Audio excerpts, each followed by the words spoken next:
Hi, everyone. I'm Randy Arrington, and welcome to episode 73 of Page Valley Livin'. We're here today inside the library of Luray High School with Mr. Anthony Hammer, who not only teaches here at LHS, but he's also the 2025 Page County Public Schools Teacher of the Year.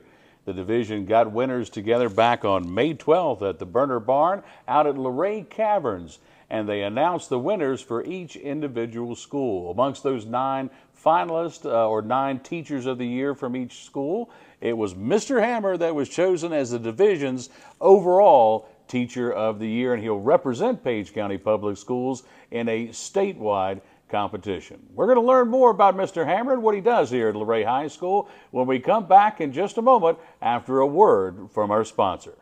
Whispering Pines Assisted Living is now accepting new admissions. Quality care at affordable rates, professionally trained staff, memory support, and short-term respite stays are all offered by Whispering Pines Assisted Living, powered by Valley Care Management, where home and heart meet. Call for a tour today on Leaksville Road in Luray or learn more at valleycaremanagement.com. Welcome back, everybody. We're here in the Luray High School Library talking to Anthony Hammer, the 2025 Page County Public Schools Teacher of the Year. And we are filming episode 73 of Page Valley Living on Monday, June the 9th, and it will be airing on Wednesday, June the 11th. Mr. Hammer, thank you so much for being here with us today. Thank you for having me. I appreciate it. Well, you and I have run into each other a few times. Yes, we surely have. Through the forensics and debate program. I enjoy so much volunteering with that group. You're involved with them as well as the Scholastic Bowl. You are the National Honor Society advisor. You are the Student Council advisor. And you're also the sponsor or advisor for the junior class prom. How do you find time to do all this? It's definitely challenging for sure. One thing I do is I do it for the kids, right? Yeah, we have yeah. to do everything we do in the school for the kids. So Right. I find time on busy schedule to do that simply because I love the kids here and I want them to have a wonderful and joyful high school experience. So although I go home many evening tired and just conk bet. out as soon as I get home, it's worth it in the end because at the end of the day, the smiles from the kids' faces really help me kind of keep going. I can understand that. Now, you've had almost a decade in education, and you know you're so busy within the schools. I'd be surprised if folks, at least the ones associated with Luray High School, don't know who you are. That would be just preposterous. But for the larger audience, let's let them get to know Mr. Hammer a little bit. Tell us about where you're from, where you grew up, and your educational background a little bit. Sure. So I'm actually originally from Page County. Okay. I was born in Shenandoah. My parents, my mom was not from here. My dad is Page County through and through, Okay. from Shenandoah. So I grew up most of my young childhood in Shenandoah area. Okay. Went to Grove Hill Elementary School until I was in Okay, the second all right. grade. Yeah. And then we moved to Rockingham County. When I got to Rockingham County, we were a little transient. We moved around quite a bit. So I went to 3 different elementary schools in the latter part of elementary school. Spent most of my time in middle school in Rockingham County, Broadway specifically at J. Frank Hilliard Middle School. Okay. And then I went to Stonewall Jackson High School for high school. Okay. Graduated in 2009. I guess the folks in Maroon can probably handle it a little bit better that you were a general and maybe not a Panther as you were on the path to be. Exactly. Exactly. Well, tell me this. What first got you interested in education and becoming a teacher? Sure. So I think from early childhood, I always wanted to be a teacher. You know, that cliche of when you're a kid, you steal your sister's Barbies and you put them around the room and you play school. That was me from probably the time I was 6 or 7 years old. So I knew that I always wanted to be a teacher. Right. I didn't know always what I wanted to teach. Right. I loved math. I loved history. I thought forever I was going to be a history teacher. Right. Then I got to high school and I started taking Spanish my sophomore year. Okay. And I really fell in love with the language, and I thought that this could be something that, one, is useful. It's actually one of the most useful things to know because now we know in today's society you have to know a second language to really be successful. But I fell in love with the language and decided that was what I was going to teach just because I just loved it so much. Well, coming through the those different schools, is there one teacher that sticks out to you that was very inspirational or maybe led you into teaching or inspired you to do that? Is there one that stands out? Sure, yeah. Actually, my high school Spanish teacher, Peggy Dunstan, was kind of the one that kind Okay. of grabbed the bull by the horns, and so to speak, and kind of led me into my path of being a teacher. She was so kind. She was very understanding. She was loving, and I really kind of wanted to see where life would take me in that regard as well when it came to being a teacher. I think it's really important to show kindness to all students, to be loving to all students. Sometimes that involves a little bit of tough love. We know that Yeah. that exists in schools as well. But I really wanted to emulate my image as a teacher as she was to me, and really kind of help me grow as a learner, but also as just a person in general, and help me get out of my comfort zone. Does so to she speak. happen to still be over at Quicksburg? So she actually left Stonewall Jackson last year, and she's now at Rocktown High School as an ESL Okay, teacher. So she's okay. still in teaching. Now, we won't name any names, but is there a lesson you learned from maybe a teacher that you felt maybe wasn't quite up to par or maybe wasn't on your top 5 list? Sure. One thing that I did definitely learn to what not to do in teaching is making everything jokes. I had a Okay. teacher in high school who was really all about just kind of teaching from a joke standpoint, which Okay. there's a time and a place to be funny, but sometimes Sure. when it comes down to learning a material in a classroom, you have to kind of keep it serious. Right. And let the students know that not everything can be funny, and it's really important to take your learning seriously. Right.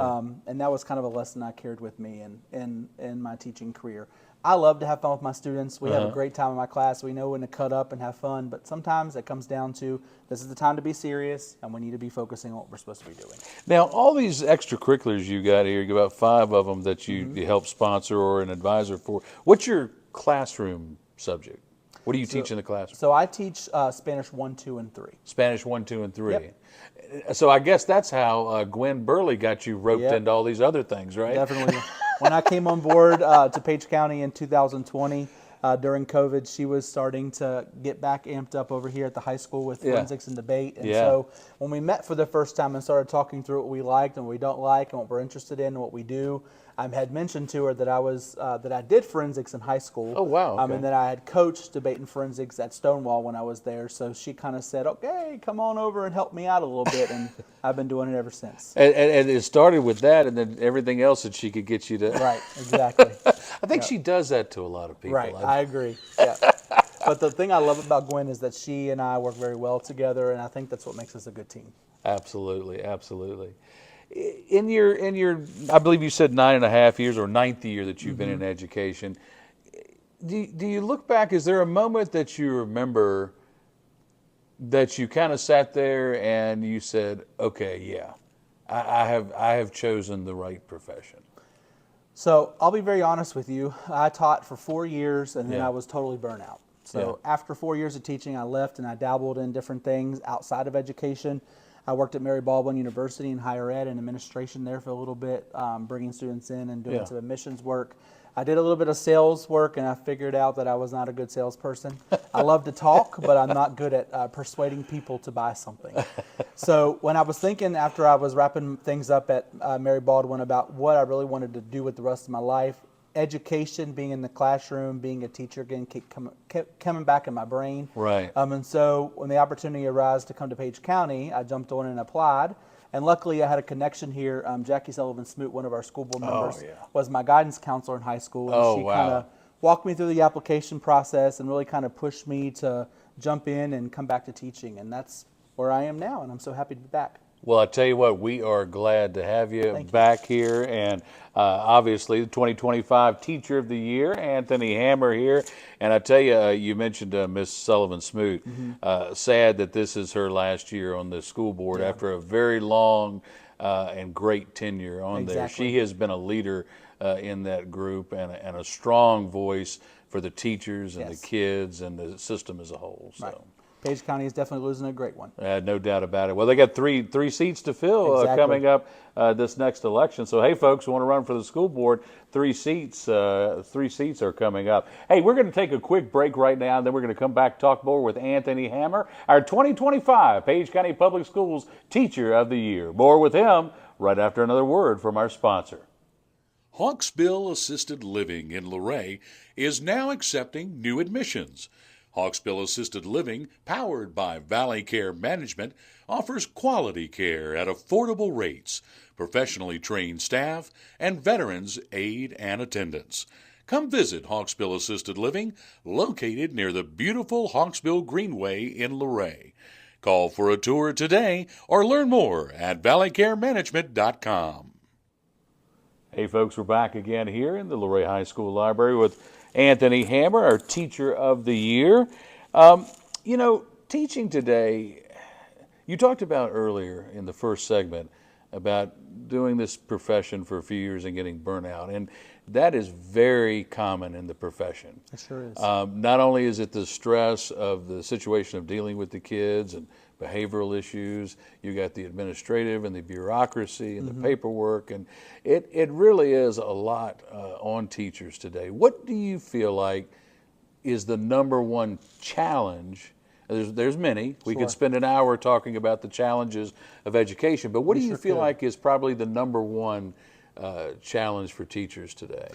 So I think that learners have changed so much in the last 5 to 10 years. So we know we went through this wave of COVID that really hit education really hard. So students aren't as resilient as they used to be. They really need a little bit more hand-holding when it comes to learning. And we really need to know as teachers how to accommodate all the different needs of our students. So how do we do that, right? That takes a lot of investment into learning new strategies to be a better teacher. It takes time to get to know your students, to build relationships with them. That's super important. But all of that time that you're doing that also takes away from what your true job is to be teaching in the classroom, right? So teachers today, they have to be counselors. We have to be parents sometimes. We have to be a teacher, of course. We have to make sure we know what's right and what's wrong in their teaching ability or their learning ability, to make sure that we're adhering our lessons, to make sure that we're meeting all of their needs. That gets very exhausting. Yeah. So I think the biggest challenge in teaching today is just making sure that we're meeting all of our students' needs and making sure at the end of the day that we have done our very best to make sure that every student have the best learning experience possible. Well, without getting yourself in trouble now, if there was one thing that you could change or adjust or improve in Page County Public Schools, what would it be? I think Page County overall does a really good job of trying to provide adequate resources for our students, right? We're in a county that's small. We only have 9 schools here in Page County. We're not a Harrisonburg City where we have a lot of businesses. We're not a Rockingham County where we have a lot of extra resources to be able to pour into our school divisions. We really need to think about how we can better equip our students with the resources they need to be successful. And that goes into investing more money into our school division, investing in updating our buildings, investing in putting in more technology in our schools, making sure that we're getting in qualified and licensed teachers to be able to teach students. All of that comes down to monetary resources, but I feel as though that our board really does a good job of trying to do, but that takes more than just the school board. It takes an investment from the community. It takes investment from our board of supervisors. It takes an investment of the people in Page County knowing that the money that they're giving to their taxes is going to something that is worthwhile, and that's the education of our students. Well, I'll tell you, I agree with you wholeheartedly on several points you made there, because not that I think you can just throw money at a problem or money at an issue and that's going to solve it. But I will tell you right now, if there are any supervisors now or former that are watching this video, the one thing that infuriated me most about budget discussions over the last couple of decades is to hear a supervisor use the term, well, what is the minimum that we have to fund the schools? Right. And I've heard more than one supervisor during more than one budget cycle use that term. What's the minimum that we? So why would you even consider going with the minimum? Now I will give credit where credit's due. Our county has gone above that state minimum, which thank goodness. But to even consider that, I think is a mistake. You've been in education for 9 years, almost a decade. What's the biggest thing that you have seen change that's different now than when you started in education?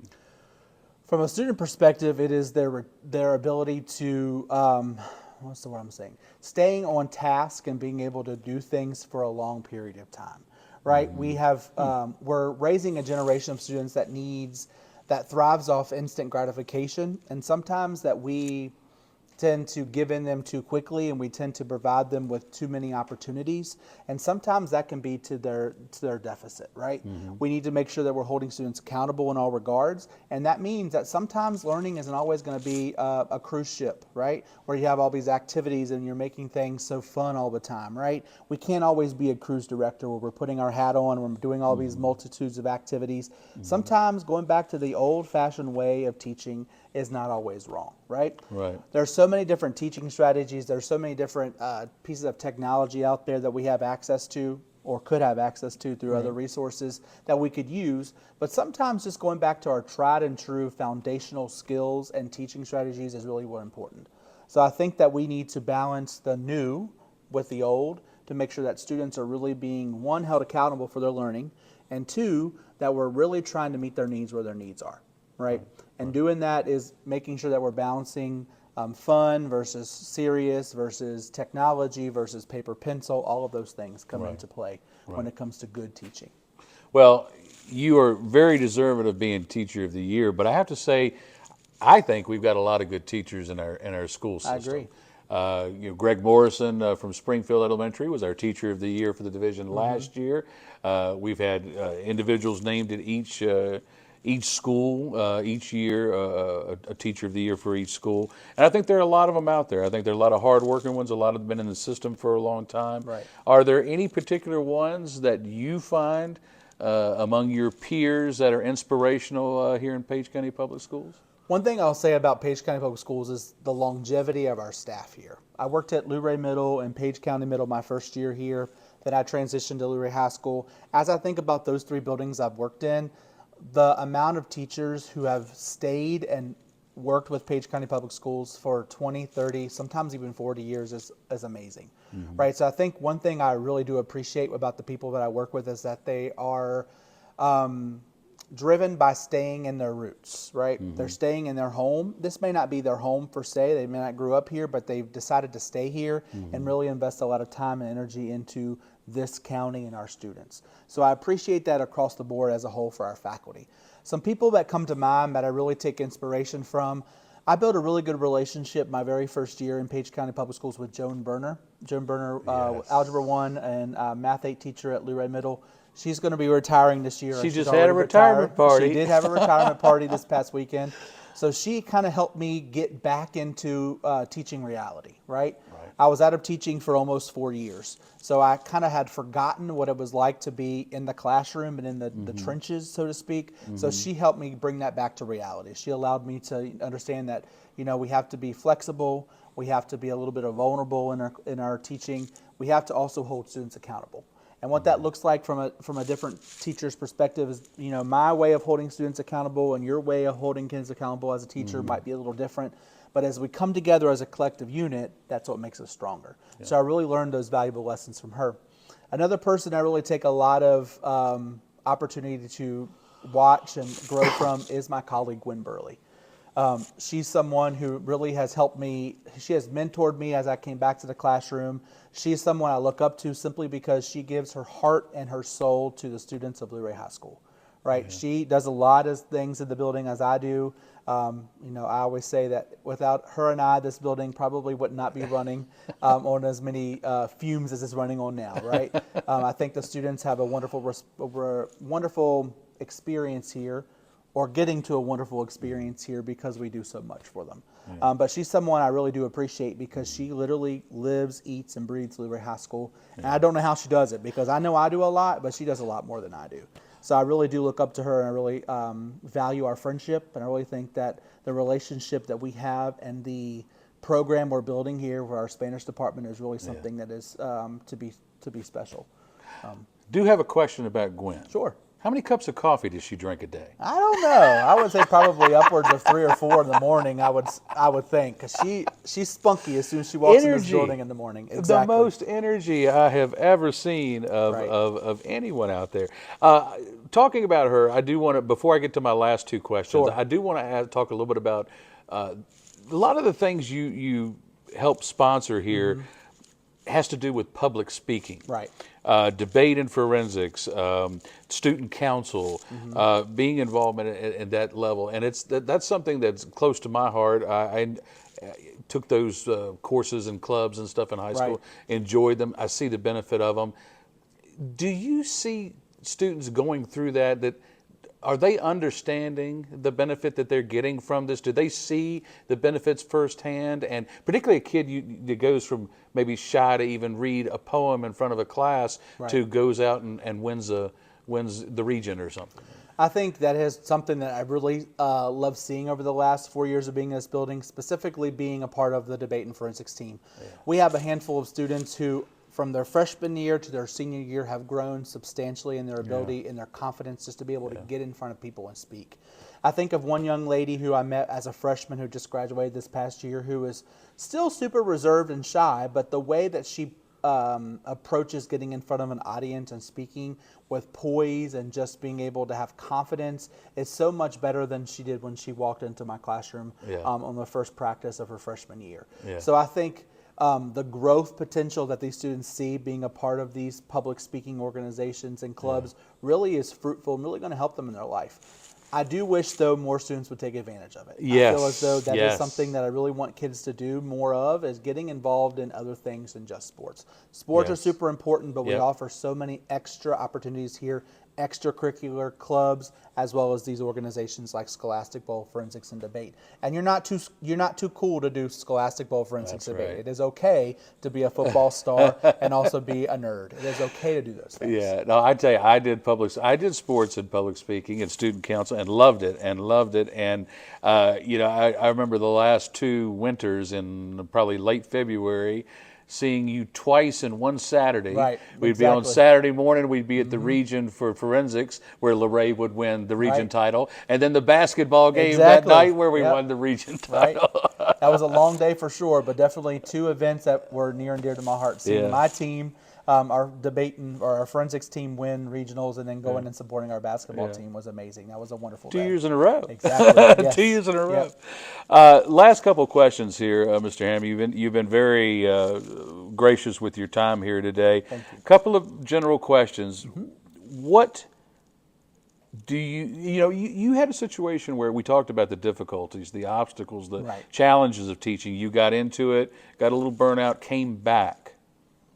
What is keeping you in it the second time around? What are you getting maybe out of the experience now that you didn't before?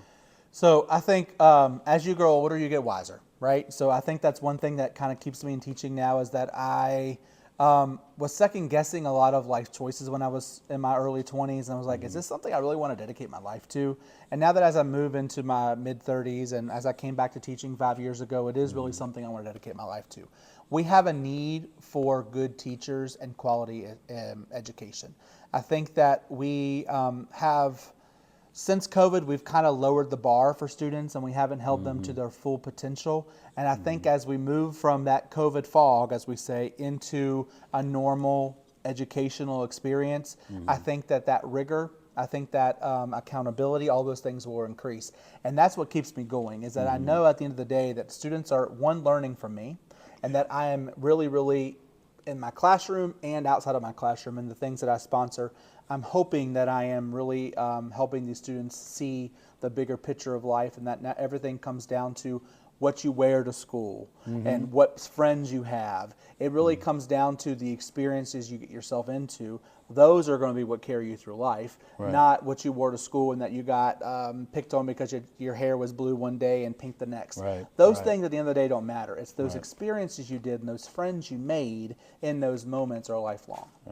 Well, let's end up on this question right here, and again, I may get myself in a little bit of trouble here, but I'm gonna make a semi-bold statement here that I don't feel sometimes in Page County as a whole, as a greater, wider community as a county, that the value is placed on education that I would like to see placed on it. I don't think it's as high a priority for some folks as it should be, in my opinion. And I'm not just talking about core subjects. I'm not just talking about grade point average. I mean, you're a great example here of all these extracurriculars, the debate and forensics, the Scholastic Bowl, the student council, the NHS, the other things that could be students could be involved in to create a well-rounded person, that kind of thing. So tell me as we close up here, why is education important? Why is it something that we should value? Right. I think the number one answer is that being an educated person makes you successful. Okay. Right? Everyone has a definition of success, right? You can not graduate high school and be successful, but I think at the end of the day, in today's climate, if you are educated, you have a better life experience, right? Mm-hmm. I'm not saying that everyone has to be a college graduate. I'm not saying everyone has to go and get a trade. I'm saying that you need to make sure you're evaluating yourself and making sure that you're reaching your true potential. Mm-hmm. And that could be going to a 4-year college. That could be only going to Laurel Ridge and getting your associate's degree. That could be leaving Page County Public Schools and going into the workforce. That is okay. But at the end of the day, I don't want you to sell yourself short. When you sell yourself short, you're not reaching your full potential. So I think that we really need to do a better job of making sure we're grabbing those students early on and allowing them to understand what it's like in different opportunities outside the work. If you're not going to a 4-year college, that is wonderful. But let's talk about these other opportunities that you do have that are going to make you successful. And maybe that is going to a trade school. Right. Maybe that's getting you into the technical center as a junior. Maybe that is talking about the opportunities you have at Laurel Ridge, those kind of things. Because when we're not having those conversations with students, they don't know what is out there until it's too late. So we have to do a better job of communicating and really making sure that we're raising that bar high for students and giving them as many opportunities as they possibly can to be successful. Well, Mr. Hammer, we need more teachers like you.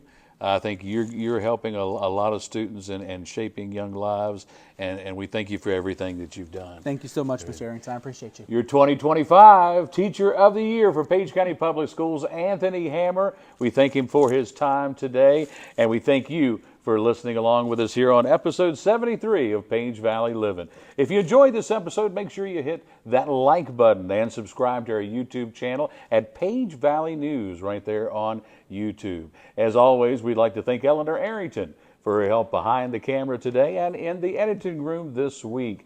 And as always, we want to remind you to go down to the Page County Animal Shelter and help one of our furry friends find a forever home. Until next week, for Anthony Hammer, I'm Randy Arrington saying, enjoy that Page Valley living.